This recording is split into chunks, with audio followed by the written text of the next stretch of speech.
Hello, everybody. Thank you for joining us this morning for our discussion of the Glen Cree Politics in Action North-South Post-Primary Schools Civic Action presentation and question and answer session with Tánaiste Leo Varadkar. Tánaiste, you're very welcome this morning. We're delighted you're able to take the time to join us. The project that we're working on is with 4 schools. We have Varadkar High School in County Antrim. We have Dominican in North Belfast. We have Loreto in Donegal. And then we have a neighbour of yours, Lutterellstown Community College in Dublin. So they were wondering why you couldn't come in and just sit in their school. This is your neighbour. So the questions that the students are going to be asking are related to 4 subject areas that are of interest to them. And they have to do with COVID-19, mental health, and they also have to do with Brexit and identity. So those are the kind of 4 areas that the students are looking at. So it's a North-South initiative, and it's the 2nd year that this project has been underway. So before we begin the questions, Tánaiste, is there anything you would like to say just to start off? Yeah, just a few things. Just first of all, really pleased to join you on this call and to be part of the North-South Civic Action Programme. And I know I'm aware of the programme, and I remember when we were negotiating NDNA, I always got it mixed up, new decade, anyway, when we were negotiating the agreement to get Stormont back up and running again, this is a programme that we wanted to make sure would be part of the future and part of the solution, and really like the idea of schools from North and South mixing and getting to know each other. And I'm really sorry that it's been disrupted by the pandemic and we have to do so much stuff online that we would previously have done in person. I'd love to see people traveling much more between North and South and getting to know each other just on a practical and personal level. I know when I was in school, we never really went to Northern Ireland because it was during the Troubles. The ceasefire happened when I was in transition year. And we almost never went to Northern Ireland. You went to London or Paris or Spain or Portugal more often than you went to the north. And that's changed, I think, a lot. There's a lot more mixing, a lot more people going up and down, but it's still a great experience. And I just think it's a really good programme to have people engaging at school level and then hopefully at college level as well. Particularly pleased to see the different schools involved. I know Tánaiste Luttrell very well, of course, being probably less than a kilometre from my apartment. But Joe McHugh mentioned to me about the school in Milford too, about Loreto too, and he was very keen that I should take part in this. Don't know the other schools so well, but hopefully we'll get to know you a bit better. And really just wanted to say a few words of thanks to Colin Waring, head of politics in Varadkar High School, Steve Jenkins, politics teacher in Dominican College in Fort William, Belfast, to Margaret O'Connor, principal in Loreto and Milford, and to Finuala Cash, who I know well, of course, principal in LCC. And I know the topics you picked are around mental health, COVID, Brexit, identity. Really happy to speak to you on those things. And one thing I'd say to anyone who's involved in these discussions, whether it's debate or politics or any of these issues, be bold, be brave. Don't be afraid to share your views. If we all agreed with each other, the world would be a very boring place, and we'd have no need for democracy or elections or any of that because we'd all agree on everything already. But when people do disagree, I think we should always try to do so in a way that is respectful and allows space for other people's opinions. People shouldn't be shot down or silenced or cancelled. They should be engaged with. So that's it really. Thanks for having me here, and look forward to hearing your thoughts and questions and fire ahead. Great, thank you. And just before we start, would you like to be addressed as Tánaiste, or is Leo okay? Oh, Leo's fine. Leo's okay, all right. Leo's my name. Tánaiste is a passing title. Yeah, it's just a passing title, exactly, yes. Well, thanks again.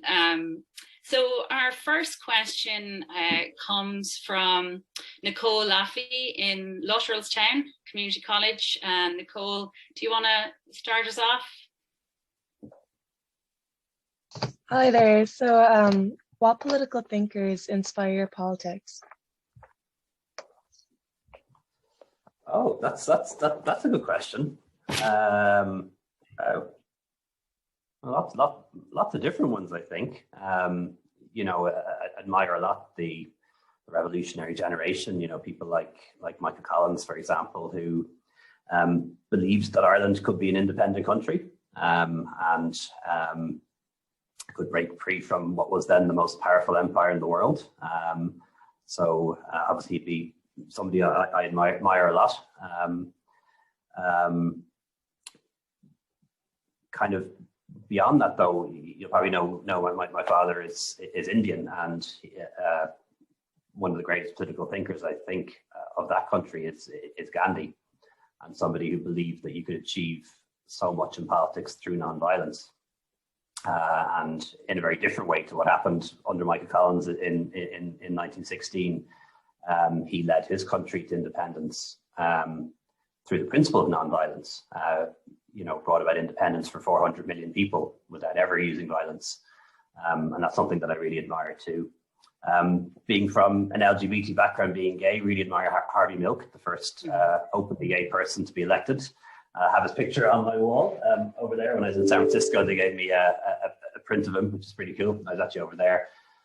Beyond that, I suppose there's loads of others. You know, some of the practical ones as well, like a lot of the kind of women that I've worked with in my own party, you know, people like Frances Fitzgerald, who I sat beside in cabinet for years and really challenged me to rethink some of my views on social issues and social questions. And had I not encountered her and sat beside her every Tuesday for 2 years, I wouldn't have changed my views in a few different matters. So that's just off the top of my head, though. If I got pre-warning of that one now, I'd have a much cleverer answer for you. But anyway, thanks. Well, I suppose, Leo, you know, what you're saying there is it's not just limited to one particular party, you know, that you know, like many politicians, you're pulling ideas and inspiration from different groups and different people. And that's, I suppose, what politics really should be. It shouldn't be about a narrow kind of focus. And then in a sense, that's around the world as well, you know. Exactly. Yeah. And it's that's really what true politics is about, and what the students are kind of undertaking. So the next two questions have to do with COVID, and there were many questions came in. They came from Matthew Hulley in Loreto, from Cara Quinn McAllister in Dominican, from Eamon Russell in Loreto, Charlie Hanley in Lutterellstown, and Josh and Sarah in Ballyclare. But Cara Quinn McAllister from Dominican will ask one of the questions on behalf of the group. Go ahead, Cara. So considering that we all live on a small island with a seamless border, do you believe that we could have benefited from more cooperation between North and South in our collective response to COVID-19, and maybe even close off the island and implement the zero COVID policy like New Zealand?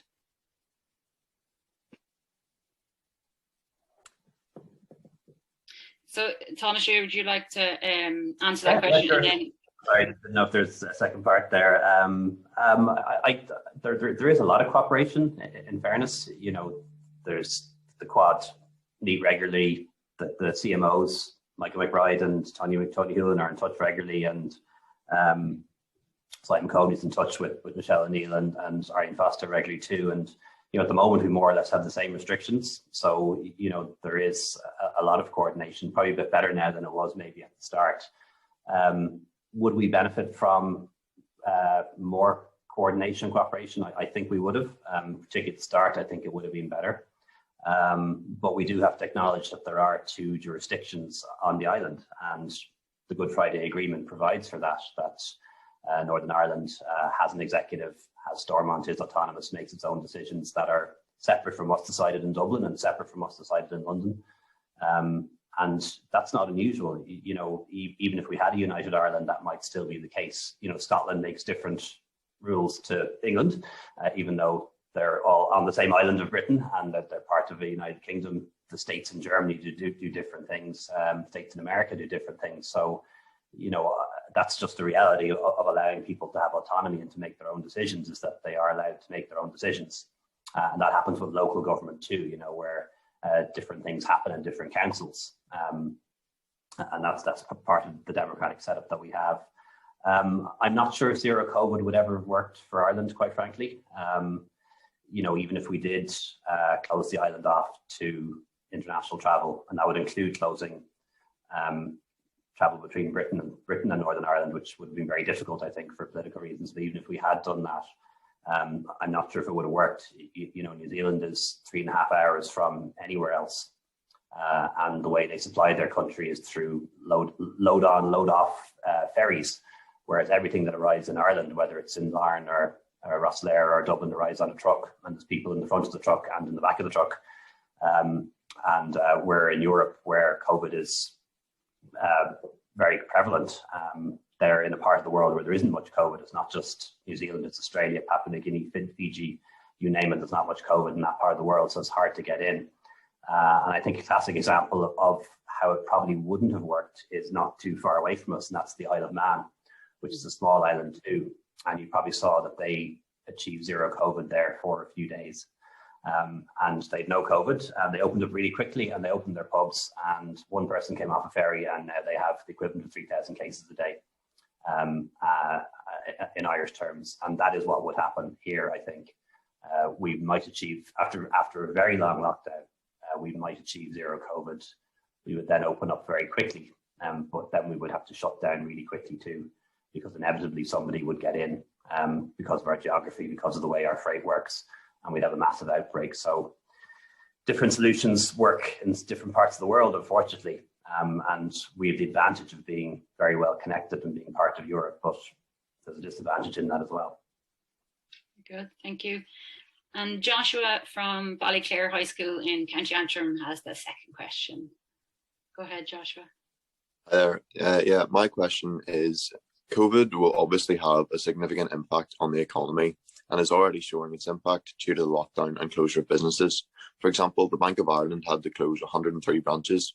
So is there a plan in place for the country to recover its economy back to what it was before COVID?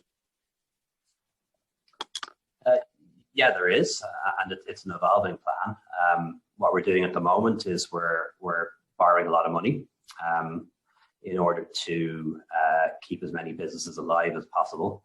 So certainly here south of the border, they all get a grant for every week that they're closed, and we're subsidising the wages, and that's happening in the north as well with the furlough scheme. And now with the pandemic unemployment payments to help people pay the bills while they're off work. And we need to keep that in place for quite some time, at least until people can get back to work and businesses can recover.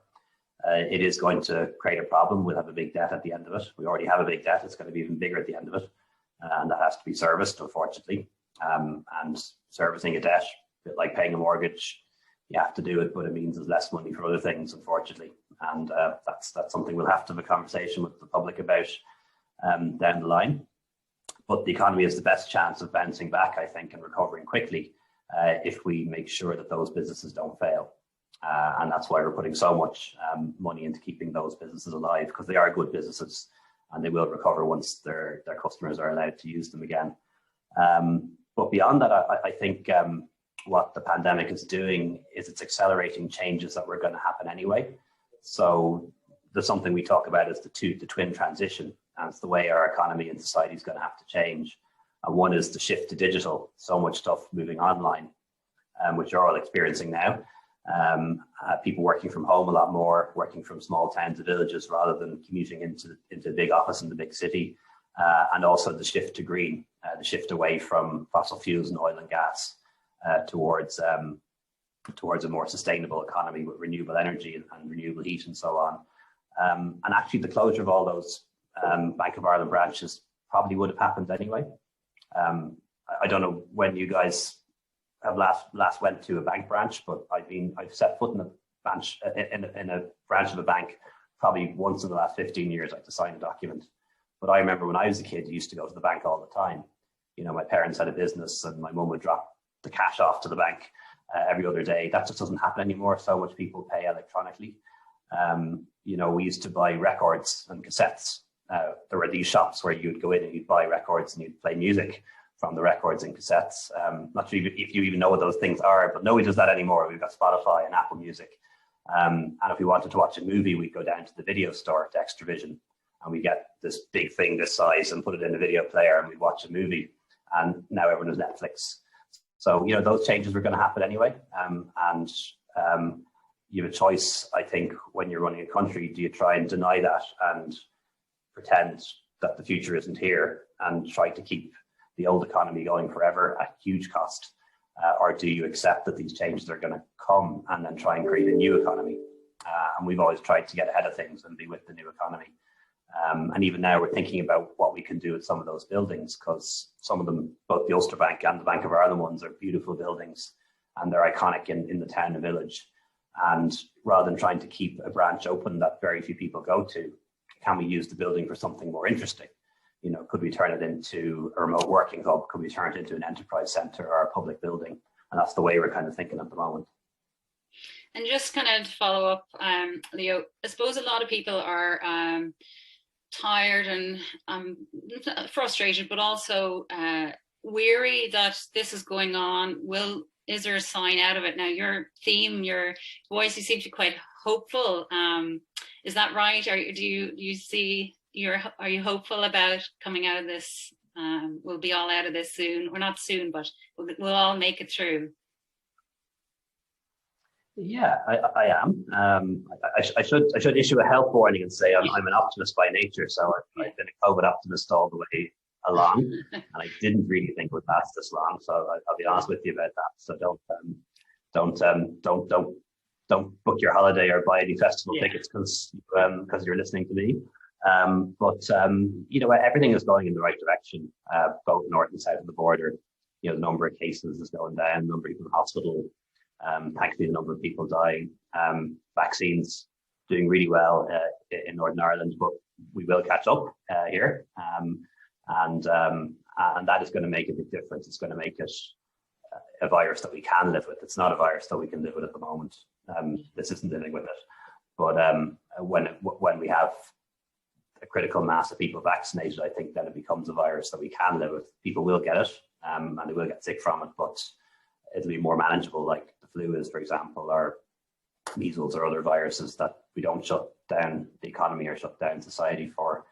But that does depend obviously on getting people vaccinated. Like, one thing that's really encouraging is the figures now from the nursing homes, and we have all the staff and residents of the nursing homes vaccinated twice now. They have the 2 doses, and COVID has literally disappeared as a serious illness in our nursing homes now. Can you imagine saying that even 6 weeks ago? But of course, the fear is always that the virus can evolve and could become resistant to vaccines, and we have to be realistic about that. But one thing we know from history is that pandemics always end. We haven't had to experience one like this for 100 years, thankfully, but they do end. And the period after can actually be a wonderful period of economic growth and cultural flourishing, because when people experience a pandemic, I think sometimes they learn to appreciate what we have a bit more, what we should value most and what we should value a bit less. And after the last pandemic in 1918, after the Spanish flu, the 1920s was a wonderful period of economic expansion and cultural change. And, people really, when they were allowed to live again, they really lived and lived well. So I'm kind of optimistic in that sense. Very good. Well, that ties seamlessly into our mental health. 2 questions coming then from mental health. And the first comes from Sarah from Ballyclare High School. Sarah, would you like to ask a question? Okay, so the COVID-19 pandemic has impacted the mental health of young people severely. Has there been any new ideas surrounding ways to mitigate the serious damage that COVID-19 has inflicted on the state of people's mental health? Yeah, thanks, Sarah. It really has affected people's mental health, and it's affected different people in different ways. You probably ought to tell me better how it's affected young people more than I can tell you. Like what we've been doing here as a government is putting more funding into mental health supports and mental health programs and helplines and so on. And that's how we're trying to respond. And we have, sort of campaigns encouraging people to, mind their mental health and go for a walk, stay in touch with friends, even if it is by Zoom, all those things. But I hope they're working. I'm not sure they have, and I'm not sure if you have any suggestions yourselves or if your group does, because I am all ears, and we are worried about a sort of pandemic of mental health issues after this is over. One thing we haven't seen, and we were worried about at the start, was an increase in suicide and self-harm, and thankfully that has not happened. But I do think people will be scarred. It won't just be an economic scars, there'll be mental scars as well after this. And if you have any suggestions on what we could do or what we should be doing, particularly coming from a young person's perspective, I really would love to hear them. And so Sarah, do you have any suggestions for the Tánaiste? I think mainly just like in schools and stuff, instead of there just being sort of a private counsellor or something like that, it should be encouraged during like work and what we're doing in school. So like not as much pressure and not as much sort of like, obviously there's a lot of pressure around AS levels and A levels, but just with that work, just kind of a message to just, if you have any problems, just speak up, more or less, which I found quite helpful in my school. And there are teachers that I have went to in my school about my mental health, but at the same time, sort of more it being put into daily life instead of it being kind of like secretive, sort of, if you get what I mean, like just talking to one person. But I think if there's more things towards it, such as like we could go outside and do something every day, or like there should be like a day during like a period of school that we can talk about our mental health and actually bring it up.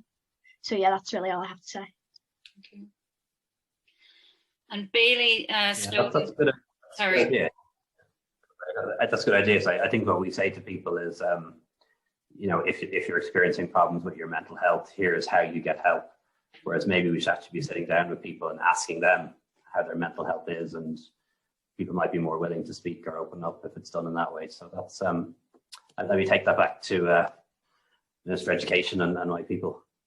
Very good, thank you. See, real political change in action here. That's great. And Bailey Snowden from Dominican in Belfast, you have a question relating to mental health. Do you want to go ahead, Bailey? Yeah, do you believe there's a direct link between mental health and homelessness? Yeah, well, there definitely is. And, homelessness is a complex problem. It's not just a case of not having a house or an apartment. A lot of people who are homeless some people who are homeless actually do own a house or own an apartment. And it's a problem that's often linked to mental health, often linked to addiction in particular. And we've a real problem with homelessness, over 8,000 people who are homeless. And it does vary, family homelessness is different to individual homelessness, but particularly single people who are homeless. And men who are homeless, it tends to be very heavily related to addiction and also to mental health issues, because addiction is a mental health issue. And what we're trying to do at the moment is this program called Housing First, which we adopted from Finland. And the premise behind it is that nobody can really fix their mental health problems or their addiction problems until they have a stable roof over their head. So the first thing you do is you try to get somebody accommodation. But you can't just leave them in the accommodation and hope it works out, because very often people are homeless, are given accommodation and they either refuse it or they live there for a while and then end up back on the streets. And what they kind of need then is wraparound supports. So it's the accommodation first, but then very quickly what comes in is the helping with mental health issues, with the addiction issues, and it requires a lot of work and a lot of resources for one person, but it does seem to be more effective than just providing a shelter, which is what we would have done traditionally. But that's a long answer to your question, but the short answer is yes, absolutely. Thank you. And the next two questions are on Brexit, so switching topics. And Bruce Macaulay from Loretto in Milford in County Donegal. Do you want to ask your question, Bruce?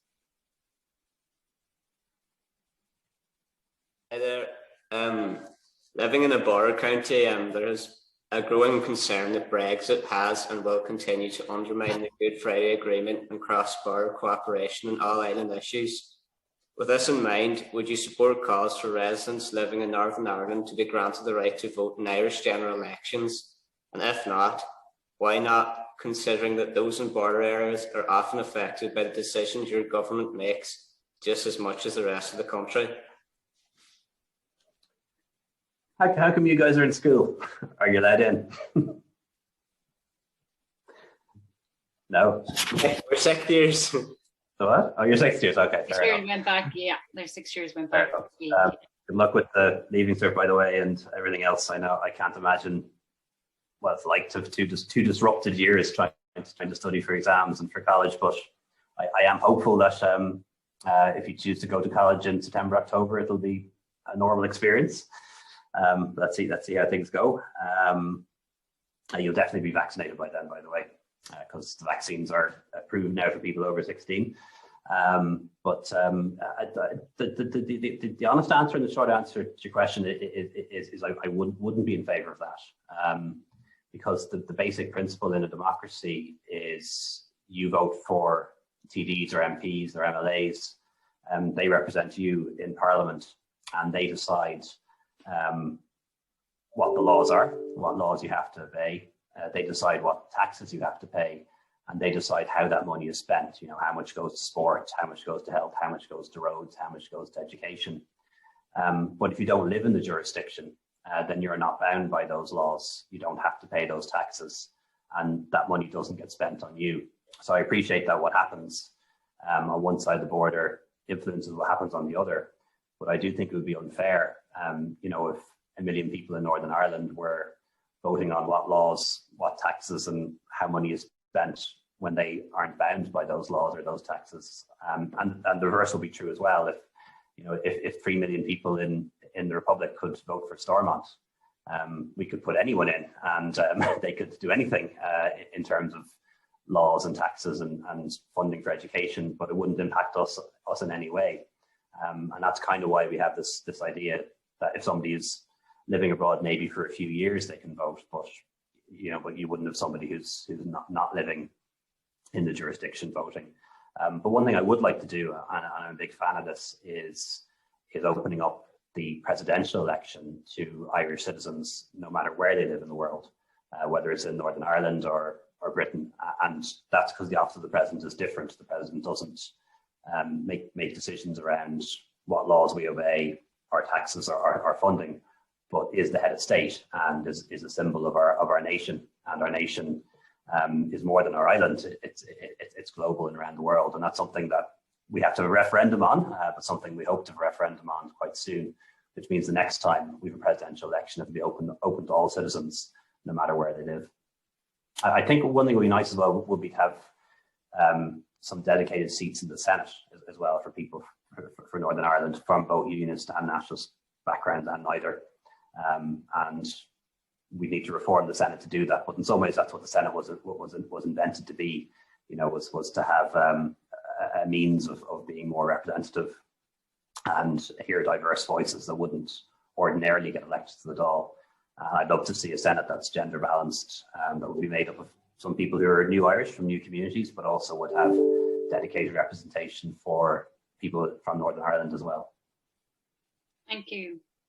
And Joshua Maxwell from Lutterellstown, who also comes from a very diverse school, as you know, probably one of the most diverse schools in the country. You have a question on Brexit as well. Go ahead. Yeah, very simple one. Do you think the United Kingdom will ever rejoin the European Union? Probably not. Which is regrettable. I'd like to have them back in. Europe is less without the United Kingdom, and obviously for us it'd be a lot easier if they were in. It's not impossible.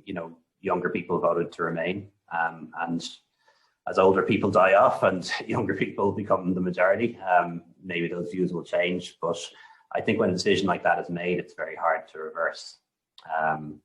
But maybe what might happen in the future is perhaps a closer relationship. There are countries like Norway, for example, like Switzerland, that aren't in the European Union, but they have a very close relationship with the European Union. For example, Norway is in the single market, and a lot of the problems that you're hearing about now in terms of the protocol and trade between Northern Ireland and Britain, they would not arise. There would not be a problem if the UK was in the customs union and the single market. It wouldn't require having to rejoin the European Union fully. And maybe down the line, in a few years' time, when things settle, it might be possible to negotiate a relationship that's a lot closer again. And I think younger people would like that. It wouldn't necessarily mean the whole hog of rejoining again, which would be the best thing.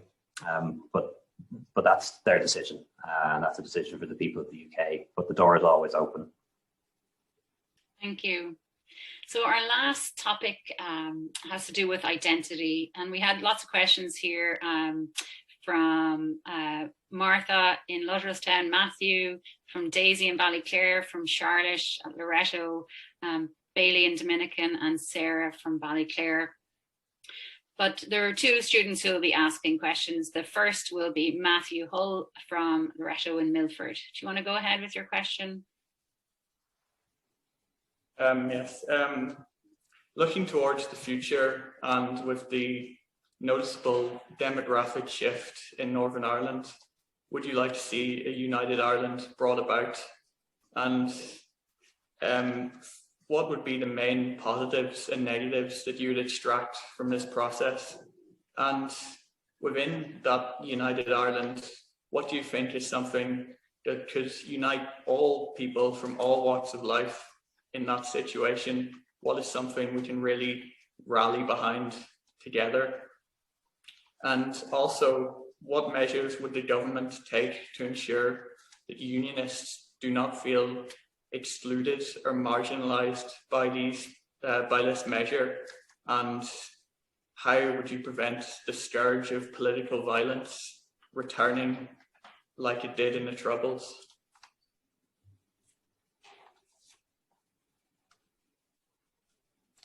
Yeah, those are good questions, and not easy ones to answer in a short period of time. Like I'd love to see United Ireland. I regret that Ireland was ever partitioned,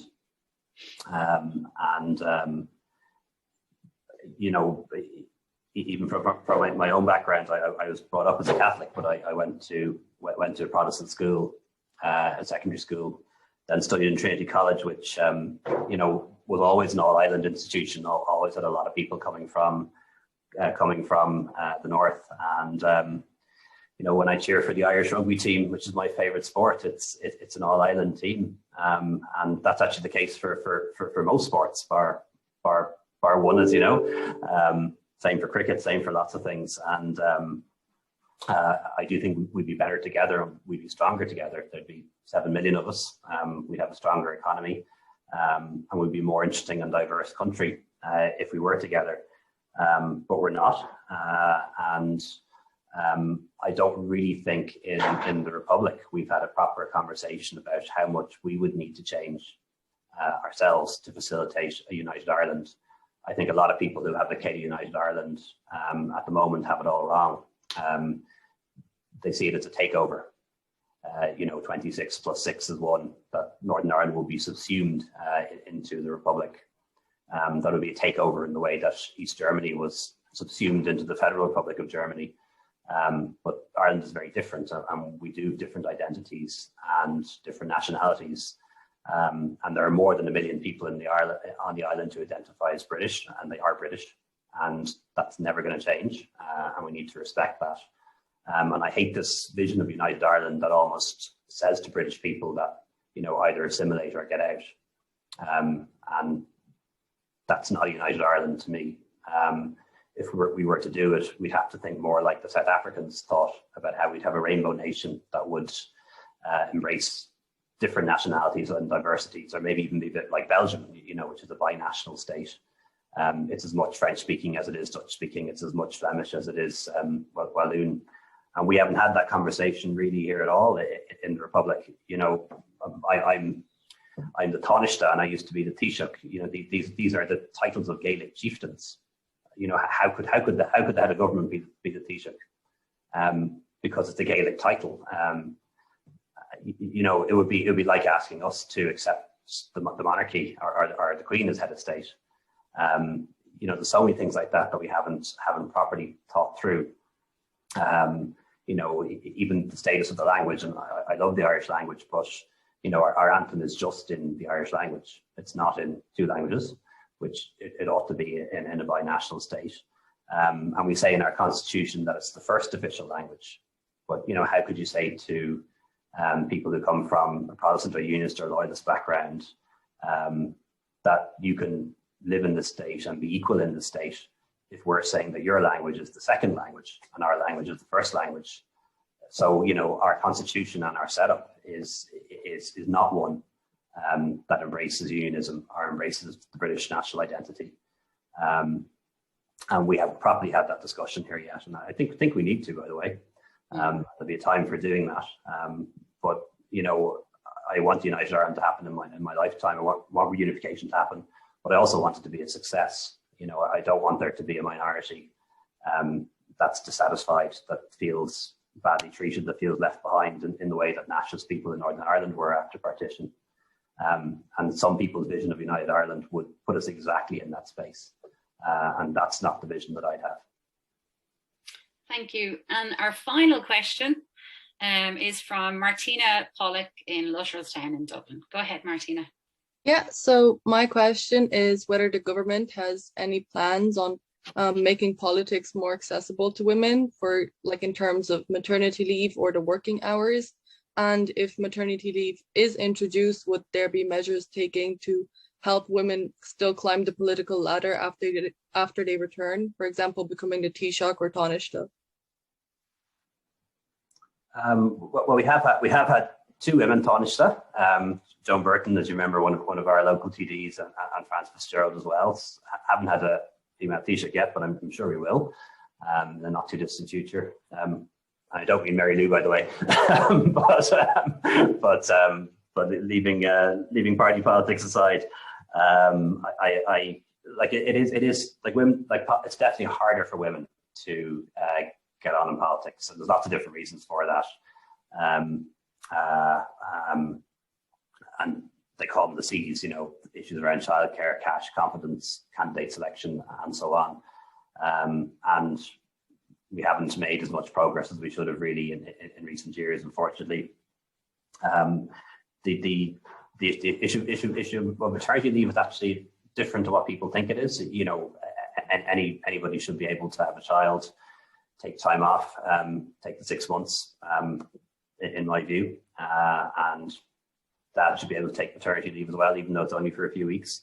And we have an issue now with my colleague Helen McEntee, who's pregnant and is going to take her maternity leave, and we're going to sort that out. She's not going to have to resign from the government or anything like that. We'll just, you know, divide up her work and share it among us, and that's a practical solution. But actually, part of the problem, I think, for a lot of people, not just women, but people who have family commitments, is that politicians, TDs, ministers, we're not actually employees. So we don't have any employment rights.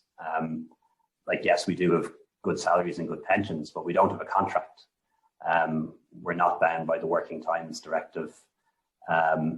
You can never be permanent. You have to fight for your job every 5 years, sometimes more frequently at 3 weeks' notice. You can be promoted or demoted for no good reason. You can lose your seat, not because you didn't do a good job, but because your party is out of favour at the moment. And you can be forced to resign without any kind of due process or anything like that.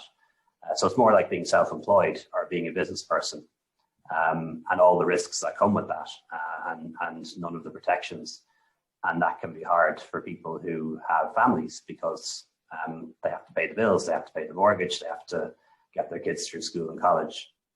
And that can be very difficult. And the burden of family and caring falls disproportionately on women. And that's why it's particularly hard for women. But, you know, even if you did change the hours, and we have changed the hours a bit in the Dáil. Like we used to always have votes at night time. We don't do that anymore, so that the colleagues with families can get home in the evening.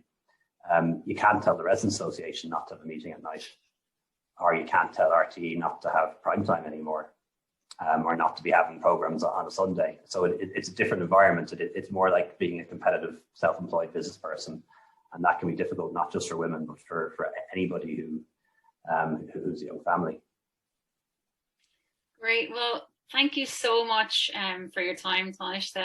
It's wonderful. And thank you to the students who were involved today, and to their teachers who've been working really hard behind the scenes, doing extracurricular activities in the midst of trying to teach online and now coming back. I'd like to thank our team at Glencree and Politics in Action, and to Brian O'Neill, who's behind the scenes doing the tech. And just to finish, Tánaiste, is there any last remarks that you'd like to make? Well, just thanks for having me. It's been nice to have this engagement, and really want to express my appreciation to your teachers. I know the whole move to online teaching has been really difficult, but I know some people have pulled out all the stops, and I know you're among the teachers that have, and we really do appreciate that. And just to the students listening, really sorry last year has been so rubbish. It's been totally rubbish, but it is going to get better. And promise you the summer is going to be okay, and we'll get through this. And hopefully you'll have a chance to travel north and travel south and meet each other and get a chance to make some relationships, because that's what's been so difficult in this time. But again, thank you. Thank you so much. Okay, thanks everybody.